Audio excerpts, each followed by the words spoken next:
Hey guys, I'm back for another video. Now firstly I want to address all the barefoot comments that have come up on most of my videos. There's not really a lot to say on what's going on. My feet are still bare, if you can see. Yeah, they've hardened up a bit.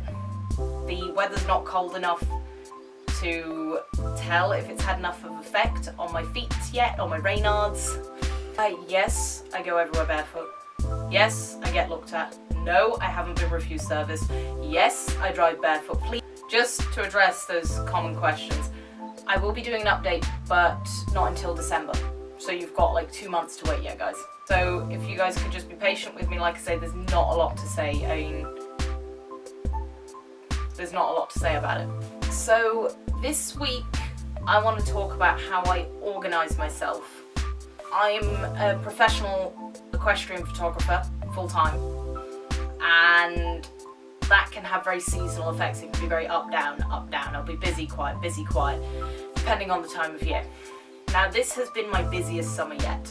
I didn't stop as soon as the summer holidays hit. I had weeks where I didn't have days off. I was constantly processing images. I was constantly dealing with emails and clients, and it was mentally exhausting. I didn't really get a lot of downtime. So now I'm trying not to stress because September's been really quiet. And I'm trying to tell myself that's a good thing, because I'm allowed some downtime, allowed a little bit of me time so I can just chill out again and reorganise everything, catch up on work that I've missed out, and prepare for October and November, which are set to be quite busy months again. Unfortunately, when things go quiet, I do feel like I'm not doing enough. I'm sure a lot of people can understand that, when you just have this constant pressure going on and you feel like you're just not doing enough. You're not living up to your potential, whereas actually we're human, we need up and down times. We're seasonal creatures, and it's good to take a break. So during really busy periods, I can get quite forgetful. And during really quiet periods, I can suddenly think, I need to do all these things, and have too much in my head that I can't really get it out, and I can't really get things done. That I just have too much, and I think I've got too many tasks, and then I end up doing very little, and just feeling stressed because I haven't done enough. So I've got a few tactics to deal with that. Firstly, I start with a paper diary, so good old-fashioned, solid, physical diary, where I write all my bookings in, any days where I've got particular things going on, or if certain things need to be, like if something's a really specific deadline, I'll write it in there. Then I go onto Google Calendar, which I have set up so it's on my website as well, so clients can see where I am, in all my updates on there. And the joy of having an Android phone is it syncs with Google really well. So I can then open up my calendar on my phone, and all my Google Calendar bookings, forgot the word then, are set up so I can see them in my phone. So if I haven't got my diary with me and someone's saying, are you free this weekend, let's go out for a drink, I can check my phone and go, oh sorry, I've got work. Oh yeah, great, instead of being stressy and then suddenly having to remember to message them and then forgetting and then stressing because I've forgotten to message them, and you know, vicious cycle. And then I have a recent secret weapon which I found really helps.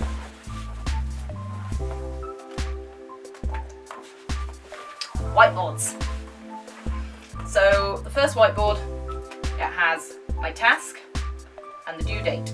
So I'll write all my tasks in here so I know what needs doing, and then when it needs to be done by. So I have a vague timeline of certain things, and if there's more pressing issues or not, if something can be set back a little bit. And then my second one is my week plan. Obviously I'm filming this on a Friday, so this is this looks a bit empty at the moment. I said see paper and do my washing because I'm running out of pants again. So I like to put in what I need to do on each day, so then I can split tasks up. If I've got a really big project, I can go, you do a bit of it here, a bit of it here, a bit of it here, and then it gets done over the course of the week.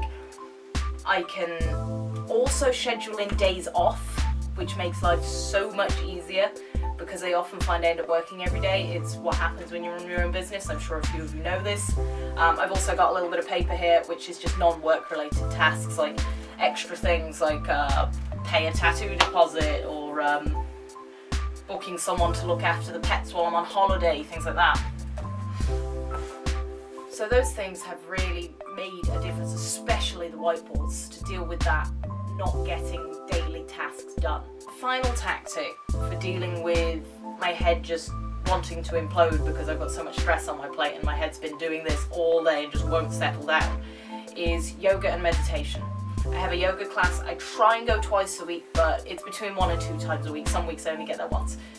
And the teacher's really, really good. She's very focused on mindfulness, staying with the breath. The yoga isn't super advanced and it's always an emphasis on do what you can, not what you think you should be doing. Don't push yourself to the point where it's uncomfortable. Care for yourself, be kind to yourself.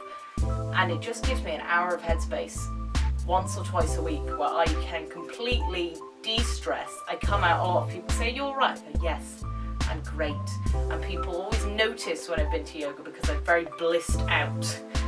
I'm just really, really laid back after it. And also meditation.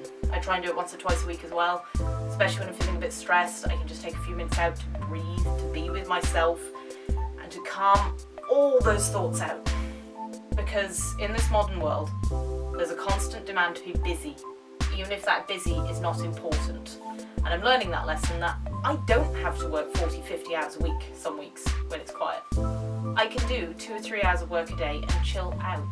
I can allow myself to recover and relax and enjoy my existence, because we don't exist to make money.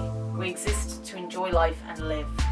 So I'd love to know in the comments what your tactics are for dealing with overwhelm and busyness. I have a wasp in my room.